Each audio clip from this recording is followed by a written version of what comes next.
जिज्ञासा लेकर विनम्रता का चादर ओढ़कर गुरुदेव के चरणों में बैठना, अथा तो ब्रह्म जिज्ञासा, ये दूसरा धर्म का झुकाव। और कर्म का झुकाव धर्म की ओर, तो कुछ ऐसे काम समाज सेवा के, परमार्थ के, शुभ के, धर्म के, जिन कार्यों को करने से आत्मा विकसित होती हो, मन गदगद होता हो, रोम रोम प्रफुल्लित होता हो, लेकिन उनका बाजार मूल्य न मिलता हो, आपको उनकी आपको कोई कीमत न मिलती हो, वो तो फिर व्यवसाय हो जाएगा। आपने ये किया, उन्होंने ये दे दिया। तो कुछ ऐसे काम किसी को पता न लगे लेकिन मन आनंद से भर जाता है, प्रसन्नता से भर जाता है। कुछ ऐसे समाज सेवा के, धर्म के, पुण्य के कार्य, इनमें अगर आप रत हैं तो आप धर्मशील हैं। उसी धर्म रथ का वर्णन कर रहे हैं विभीषण। सौरज धीरज जय रथ चाका, सत्यशील दृढ़ ध्वजा पताका, ये दर्शन कल हो गया था। अब इस गुणों के रथ को हाँकने वाले घोड़े कैसे चाहिए विभीषण? बोले बल विवेक दम परहित घोरे, बल विवेक दम परहित घोरे, बल विवेक दम परहित घोरे, बल विवेक दम परहित घोरे, क्षमा कृपा समधारज जोरे, क्षमा कृपा समधारज जोरे, आजी बल विवेक दम परहित घोरे, बल विवेक दम परहित घोरे। कौन से घोड़े इस रथ को आगे बढ़ाएंगे? बल, विवेक, दमन और परोपकार। कौन से सद्गुण चाहिए विभीषण इस धर्मरथ को आगे के बढ़ाने के लिए? तो ये 4 सद्गुणों का वर्णन भगवान करते हैं। बल, विवेक, दम, परहित घोरे। देखो भैया, घोड़े तो आपने बहुत अच्छे अरबी खरीद लिए, पैसे की कोई कमी नहीं है, लेकिन घोड़े आपको जोतने नहीं आते। जोतना शब्द बहुत कम लोग यहाँ जानते होंगे, जो ब्रजवासी होंगे, जिन्होंने हल चलाया है वो जानते हैं। जो बैल होते हैं तो किसान ये जानता है कि ये बैल बाहरा जोड़ेगा, ये बैल भीतरा जोड़ेगा।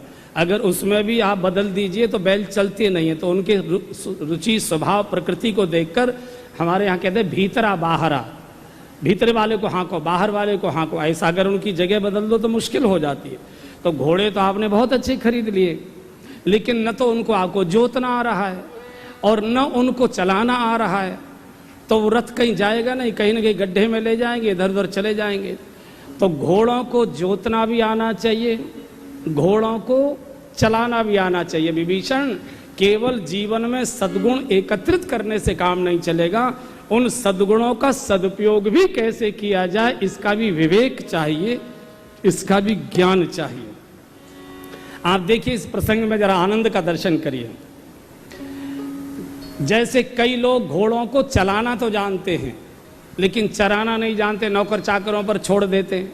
और नौकर चाकर को क्या लेना देना है, चारा डाला नहीं डाला, पानी पिलाया नहीं पिलाया, उसको खुजाया न खुजाया, नहलाया, तो घोड़ा कमजोर बीमार हो जाता है। तो घोड़ों को चराने की भी कला आनी चाहिए। और अगर चराया नहीं आपने तो भूखा मर जाएगा। और केवल चराते ही रहे और चलाया नहीं तो उद्दंड हो जाएगा, उच्छृंखल हो जाएगा। तो घोड़े से पूरा मेहनत भी, पूरा काम भी लेना चाहिए। अब आप इस प्रसंग को थोड़ा और गहराई से देखिए। हमारे 2 भगवान पूर्ण माने गए हैं, भगवान राम और भगवान कृष्ण। ये पूर्ण ब्रह्म क्यों माने गए? इन दोनों ने 2 काम किए हैं।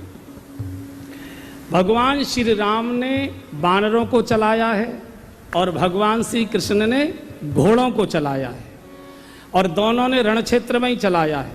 भगवान श्री राम ने वानरों को लंका के रणांगण में चलाया है और भगवान श्री कृष्ण ने घोड़ों को कुरुक्षेत्र के मैदान में चलाया, रणांगण में चलाया है। ये बड़ी विचित्र, यानी ये बड़ी गहरा विषय है। भगवान श्री राम, बहुत प्रसंग बहुत मार्मिक है, ध्यान से सुनिए। भगवान श्री राम वानरों को चलाते हैं, मानस में बानर सबसे गया बीता प्राणी माना गया है। कपि चंचल सब ही विधहीना, अति कामी। बंदर से ज्यादा कामी कोई नहीं होता, बहुत कामी होता है और बहुत चंचल होता है। अति चंचल सब ही विधहीना, और जो विधि विहीन होगा वो चंचल भी होगा, उद्दंड भी होगा, कामी भी होगा, दुर्गुणी भी होगा, विकारी भी होगा। क्योंकि विधि के अनुसार जो जीवन नहीं जिएगा, नियम के अनुसार जो जीवन नहीं जिएगा, वो उद्दंड और उच्छृंखल ही होगा। तो इन उद्दंड और उच्छृंखल, कामी और चंचल बानरों को भी भगवान ने भक्ति की खोज में लगा दिया।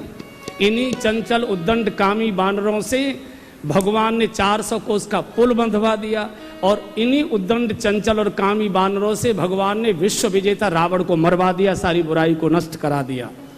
इसका अर्थ है कि हमारे जीवन की चंचलता, हमारे जीवन की कामना, हमारे जीवन की उच्छृंखलता अगर भगवान से जुड़ जाती है तो जीवन सुंदर हो जाता है, मनोहारी हो जाता है, कक्षा बदल जाती है।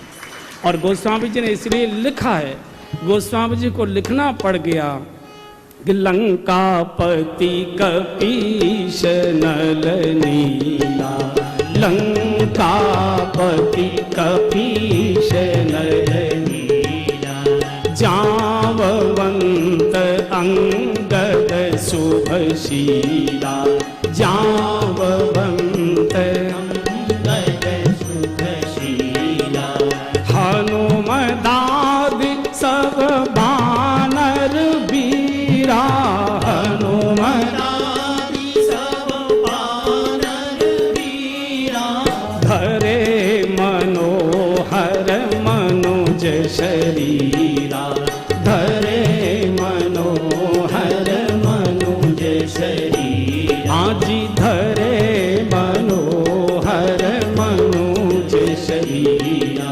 धरे मनोहर मनुज शरीरा।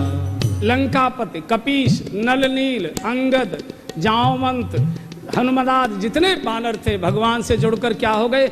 धरे मनोहर मनुष्य शरीर। जो भगवान से जुड़ जाता है वो मनोहारी हो जाता है, भगवत रूप ही हो जाता है। मूर्ति मधुर मनोहर देखी, भयऊ विदेह विदेह अभिषेकी। हमारी इंद्रियां जब भगवान से जुड़ जाया करती हैं, इसलिए मैंने प्रारंभ का वाक्य बोला था, जब हमारी इंद्रियां भगवान को छोड़कर भोग में डूब जाया करती हैं तब धर्म की हानि भी होती है और धर्म को ग्लानि भी होती है। इन्हीं भोग में डूबी हुई हमारी मन और इंद्रियों को निकालकर भगवान धर्म में रत करना चाहते हैं। यही धर्म रत प्रसंग का अर्थ है और कोई अर्थ नहीं। हमारी सब इंद्रियां धर्म में डूब जाएं तो भगवान श्री राम ने इन चंचल बानरों को लंका के रणांगण में चलाया। और आप कल्पना करो, कल्पना करिए लंका कितनी आकर्षक है। कनक कोटि कर परम प्रकाशा, कनक कोट विचित्र बनकर सुंदर आयतना घना। एक बार गालो। बन बाग उपवन वाटिका उपवापी सोहनी नर नाग सुर गंधर्व कन्या रूप मुनि मन मोहनी कहूँ माल देह विशाल शैल समान अति बल गर जही नाना अखारेन धीरहि बहुविधि एक एकन तर जही नाना अखारेन धीरहि बहुविधि। बंधुओं और बहनों, क्या भोग का वातावरण लंका में। कनक कोट कर परम प्रकाशा, बनबाग उपवन वाटिका सरकूप वापी सोहई नरनाग सुर गंधर्व कन्या रूप मुनिमन मोहई। आप कल्पना करिए, लोगों के तो घर में सोना होता है, रावण के तो घर ही सोने के थे। कितना भोग और विलासता का वातावरण होगा। और आप ये भी जानते कि जितने भी देवता थे सब रावण के यहाँ चाकरी करते थे। सूर्य और चंद्रमा बुहारी लगाते थे, कोई छिड़काव करता था, कोई भोजन बनाता था, कोई कुछ करता था। कारण देव योनि भोग योनि है और भोगी बहुत कमजोर होता है मानसिक रूप से। मन उसका बहुत दुर्बल होता है, कहीं भी फिसल सकता है वो। तो जो भी लंका में गया देवता, रावण देवताओं की कमजोरी जानता था। ये भोगी हैं, इनको कंचर और कामिनी चाहिए। एक सुंदर सा सोने का फ्लैट दे देता था और एक सुंदर सी नाग कन्या पकड़ा देता था, बोले भोग कर और बुहारी लगा। तो जो देवता भोग और वासना में कैद हो चुके थे लंका में, उन्हीं देवताओं को मुक्त कराया है भगवान ने इन बानरों के द्वारा।